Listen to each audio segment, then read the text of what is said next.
గట్టు మీద పెట్టి ఆ చిలకల గట్టు మీదకి వెళ్ళి అమ్మవారిని ఆదికి గద్దెకి తీసుకుపోతారు. అక్కడ జంపన వాడులని మంచిగా స్నానాలు చేస్తారు, అక్కడ ఎవరైనా నీళ్ళు ఇస్తారు. జాతర రోజులని ఈ తల్లిని అక్కడికి తీసుకెళ్తారు. అక్కడితో పెద్దగా ఇక్కడైతే పుట్టింది. ఇప్పుడు ఈ వంశీయులు అంటారు కదా, సందవంశం చందవంశం వాళ్ళే అమ్మవారిని తీసుకెళ్తారా? సందవంశం చిలకలగుట్ట మీద నుంచి తీసుకొచ్చేది సందవంశం సిద్ధవేణి సిద్ధారావణ గిన్నరుగా సిద్ధవేణి వాళ్ళు వడ్డెలు మేము పూజారు. గుట్ట ఇక్కడ నుంచి అంటున్నారు కదా, గుట్ట అక్కడనే కదా? అది చిలకల గట్టు ఇక్కడ సమ్మక్క గుట్ట ఇక్కడ పెద్ద గుట్ట ఇక్కడ సమ్మక్క గుట్ట అంటాం. ఇక్కడ సమ్మక్క గుట్ట మీద సమ్మక్క పుట్టింది.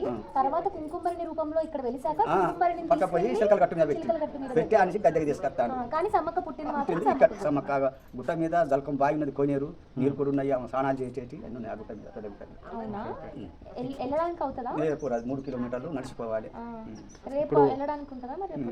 ఎప్పుడైనా ఒక మనిషి తీసుకుపోవాలి. ఇంకోటి ఆ గుట్ట మీదకి వెళ్ళడానికి కూడా అమ్మవారు ఒప్పుకోరంట కదా?